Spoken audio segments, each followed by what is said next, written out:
और मेरे लिए दुनिया ऐसी हो गई थी जैसे रात को पति मारपीट गाली गलौज करता तो दिन में मैं सुबह से शाम तक किसी अपराधी की तरह कोर्ट में बैठी रहती। और यह सिलसिला लगातार 9 सालों तक चलता रहा। एक रात बंदूक लेकर मेरे परिवार को धमकाने कॉलोनी में आ पहुंचा। शराब के नशे में मुझे इतना मारा कि मेरे शरीर की 5 हड्डियां तोड़ दी। मैं रात भर रोती रही। मैं अपना वजूद खो चुकी थी, पर मैंने अपनी जिंदगी से एक सबक सीखा है कि चाहे आप जानते हैं दुनिया में सबसे मुश्किल काम क्या है? सोचिए, फिर से सोचिए। इस दुनिया का सबसे मुश्किल काम है शादी के बाद से हर रात लगातार पति से पिटने के बाद मुस्कुराते हुए सबसे मिलना, हर दिन अपने चोट के निशान अपने कपड़ों में छिपाना, शरीर की 5 हड्डियां टूटने के बाद जुड़ना, लेकिन हड्डियों से कहीं ज़्यादा बार खुद में टूटना, टूटकर बिखरना और फिर से संवरना। और ऐसा करीब 1 या 2 साल नहीं, बल्कि लगातार 14 सालों तक इसी तरह के मानसिक और शारीरिक यातना से गुजरना। लेकिन इतना सब कुछ होने के बाद भी जिंदा रहना और उम्मीद बनाए रखना। उम्मीद की इसी कहानी को लेकर आज मैं यहाँ जोश टॉक्स के मंच पर आई हूँ। नमस्कार, मैं हूँ नेहा द्विवेदी और मैं एक एंटरप्रेन्योर, काउंसलर और टीचर हूँ। अगर मैं अपनी कहानी की शुरुआत करूँ तो वो शुरू होती है इंदौर से, जहाँ मैं एक ऐसी लड़की थी जिसे आप बचपन से ही ऑलराउंडर कह सकते हैं। पढ़ाई में भी टॉप, सिंगिंग में भी, पेंटिंग में भी, घर बाहर का हर काम करने में आगे, कल्चरल एक्टिविटीज़ में आगे। और ज़्यादातर लड़कियों के साथ मैं भी एक छोटा सा सपना लेके बड़ी हुई। सपना था कि शादी के बाद मुझे भी बहुत प्यार करने वाला पति मिले। शादी के बाद पति तो मिला, मगर ऐसा पति जिसने मुझे प्यार की जगह आसमान से लाकर ज़मीन पर पटक दिया था और बेबस परिंदे की तरह मेरे पंख नोच दिए थे। शादी के कुछ दिन ही बीते थे कि मुझे पता चला कि मेरा पति साइको है, आदतन शराबी है। बात बात पर गुस्सा करना, चीखना चिल्लाना उसकी आदत है। यह मेरे पाँव के नीचे से ज़मीन खींच लेने वाली बात थी। हालत दिन पर दिन बद से बदतर होते जा रहे थे। उसने गाली गलौज के साथ साथ हाथ उठाना शुरू कर दिया था। मायके में कभी किसी ने ऊंची आवाज़ में बात तक न की थी। और रोज़ रोज़ के चीखने चिल्लाने, मारपीट के कारण मैं सहम गई थी। डर मन के अंदर इतना घर कर गया था कि कुछ कर नहीं पाती थी। कभी कभी चिल्लाना चाहती थी, तेज़ रोना चाहती थी, लेकिन आवाज़ गले में घुट सी जाती थी। और यह सिलसिला लगातार 9 सालों तक चलता रहा। सच बताऊं, ये 9 साल में मैं हज़ारों मौत मरी हूँ। अब आप पूछेंगे कि जब मैं इतनी पढ़ी लिखी टॉपर थी तो मैंने ऐसे आदमी को 9 सालों तक क्यों बर्दाश्त किया, क्यों सहा, क्यों झेला? सिंपल है, क्योंकि इन 9 सालों में हर आम इंडियन लड़की की तरह मैंने भी सोचा सब संभल जाएगा, ठीक हो जाएगा ग्रेजुअली। पर कुछ भी ठीक नहीं हुआ। मेरे इन-लॉज भी मुझे भरोसा दिलाते थे, सेम बात कहते थे, ठीक हो जाएगा। पर बिगड़ी हुई चीज़ें ठीक नहीं होती। कोशिश करी कितनी बार बाहर निकल के कुछ काम करने की, पर इन-लॉज बार बार मुझे घर की दहलीज के अंदर रहने की सलाह देते। बात बात पर ताने देते कि पैसा कमाना कोई हलवा नहीं है, आसान काम नहीं है, वो भी मुझ जैसी सॉफ्ट स्पोकन लड़की के लिए। मैं घर से बाहर निकलकर ऐसे दुनिया में काम कर ही नहीं सकती हूँ। और संभालना ही है तो अपने पति को संभालूं, दुनिया की फिक्र ना करूं। और मेरे लिए दुनिया ऐसी हो गई थी जैसे रात को पति मारपीट गाली गलौज करता तो दिन में इन-लॉज बात बात पर ह्यूमिलिएट करते, यही बताने की कोशिश करते कि जो भी गलत हो रहा है उसका एकमात्र कारण मैं हूँ। मेरे कारण उनका बेटा हाथ से निकल गया। शादी के 3 साल बाद मुझे एक बेटी हुई, अनया, द रे ऑफ होप। शादी के बाद मेरी जिंदगी की पहली खुशी। हर आम लड़की की तरह मुझे भी लगा कि अब बेटी हो गई है तो सब ठीक हो जाएगा, शायद बाप बनने के बाद वो जिम्मेदार हो जाए। पर मेरा ये वहम बहुत जल्दी टूट गया। कुछ समय बाद मुझे पता चला कि जब मेरी बेटी 2 महीने की थी तब उसका एक्स्ट्रा मैरिटल अफेयर शुरू हो गया था। पर यह बात मैंने उस पर कभी जाहिर नहीं होने दी। कुछ समय बाद जब मुझे लगा कि वो बात करने की कंडीशन में है या उसका मूड ठीक है, तो मैंने उसे समझाने की कोशिश करी कि जो हो रहा है वो गलत हो रहा है। पर उसके जवाब में उस रात शराब के नशे में मुझे इतना मारा कि मेरे शरीर की 5 हड्डियां तोड़ दी। नोज, 3 रिब्स, राइट हैंड की बोन। इस निशान को देखकर आज भी गिल्ट में आ जाती हूँ कि मैंने अपने साथ इतना गलत कैसे होने दिया, खुद को इतना ह्यूमिलिएट कैसे होने दिया। उस रात जब मैं बेबस लहूलुहान रूम की ज़मीन पर पड़ी थी, चीख रही थी, चिल्ला रही थी, तो भी मेरे इन लॉज मुझे बचाने नहीं आए। किसी ने मेरी मदद नहीं करी।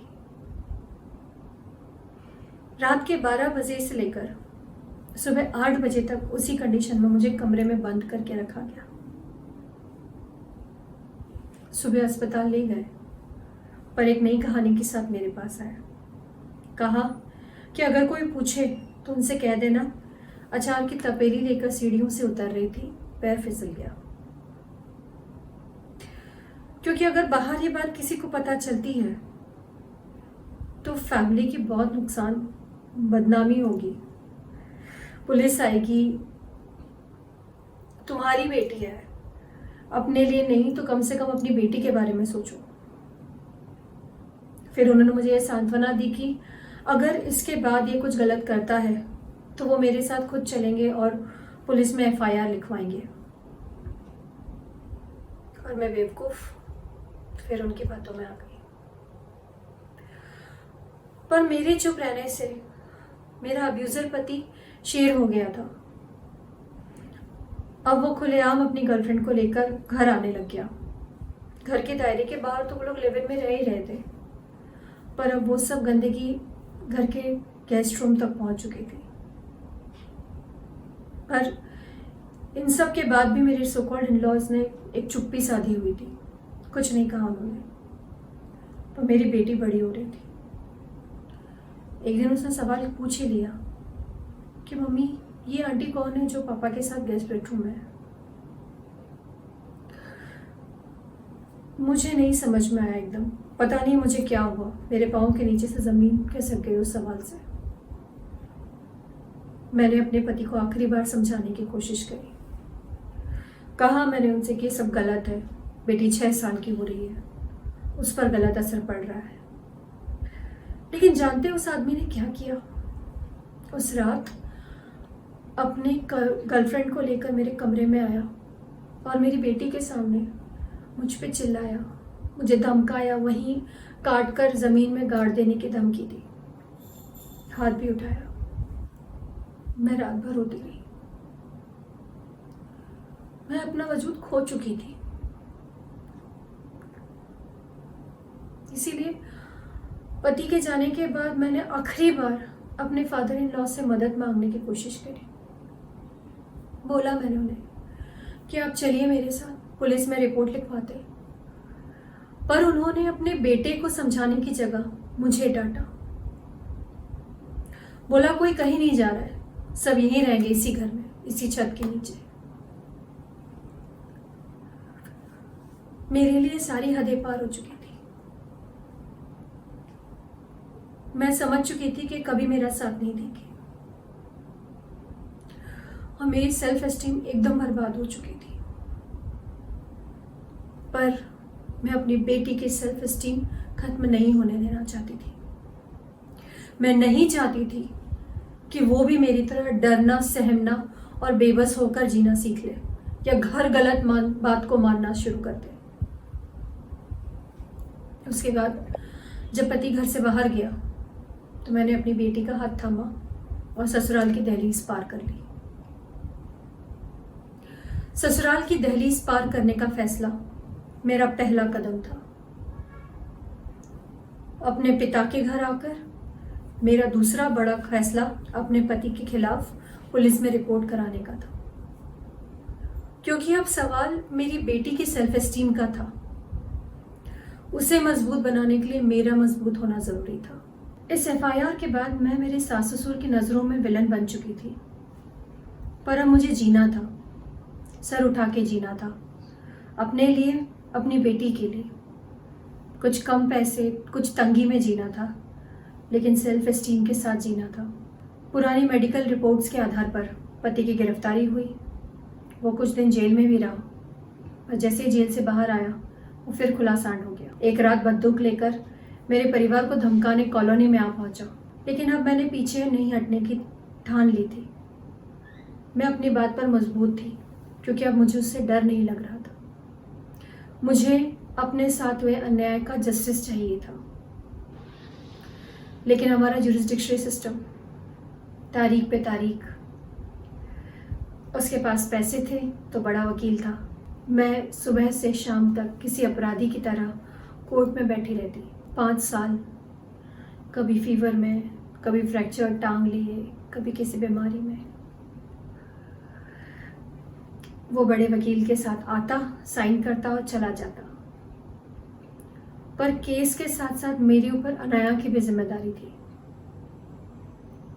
कोर्ट के आदेश के बाद 1 या 2 बार से ज़्यादा मुझे किसी भी तरह का भरण पोषण भत्ता नहीं मिला। मैंने अपने पाँव पे खड़े होने की कवायद शुरू कर दी। कॉलेज टाइम में इंटीरियर डिज़ाइनिंग का कोर्स किया था। उसी के ज़रिए जगह जगह जॉब के लिए अप्लाई करना शुरू कर दिया। एक जगह जॉब भी मिला कॉलेज में पढ़ाने का। साथ साथ मैंने फ्रीलांस इंटीरियर डिज़ाइनिंग शुरू कर दिया। सुबह कॉलेज में लेक्चर लेती, दोपहर को इंटीरियर की साइट पे जाती, शाम को फिर किसी प्रोजेक्ट का लेआउट बनाती।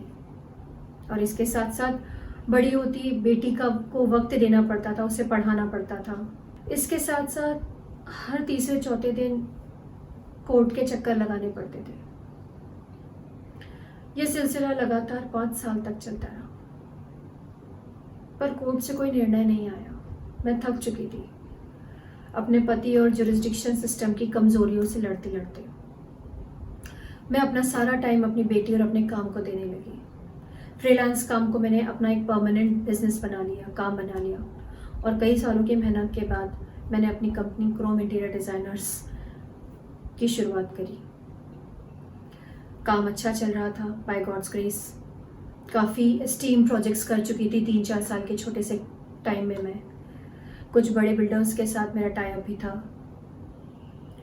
साथ ही कुछ सोशल सर्विस वेलफेयर सोसाइटीज़ के साथ जुड़ी हुई थी, जिसके बेसिस पे मुझे 2017 में बेस्ट सर्विस प्रोवाइडर की कैटेगरी में वुमेन इन बिजनेस अवार्ड से सम्मानित किया गया। साथ ही मैंने ज़रूरतमंद लोगों को, ऐसी औरतों को जो कि बहुत डिप्रेस थी या अपनी कंडीशन से परेशान थी, उन्हें काउंसिल करना भी शुरू किया। सच मानिए बहुत सुकून मिलता था। देखिए, मैं आप सबसे ये कहना चाहती हूँ कि आपको अपनी ताकत का पता तब तक नहीं चलता जब तक आपके पास और कोई रास्ता नहीं होता कर गुजरने के सिवा। मेरे अचीवमेंट्स, मेरे अवार्ड्स शायद जवाब था मेरी सास के उस ताने का कि बाहर जाके काम करना हलवा है क्या, या मेरे पति की मार का, जो इसके निशान आज भी मेरे जिस्म पर मौजूद है। पर मैंने खुद को और कोई ऑप्शन नहीं दिया था। Essential, there was no way back for me.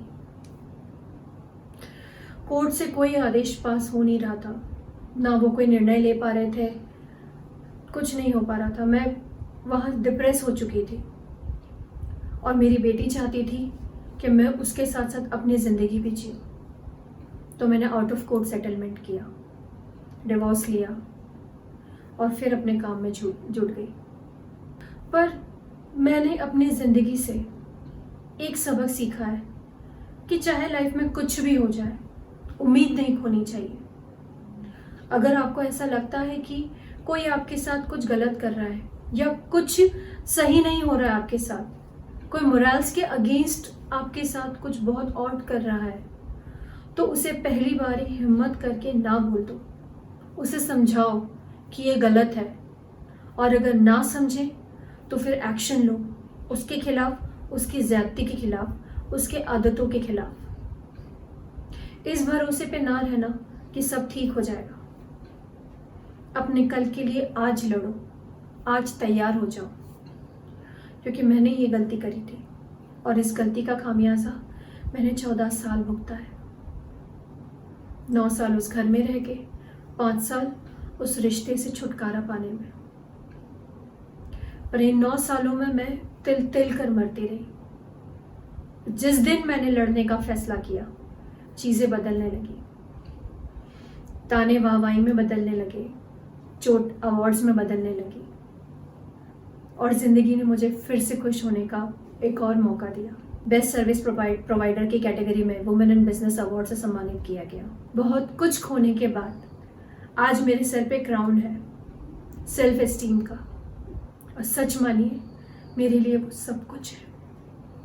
Thank you. इस वीडियो के बारे में अपनी राय नीचे कमेंट सेक्शन में हमें बताएं और अपने दोस्तों के साथ ये वीडियो शेयर करना ना भूलें।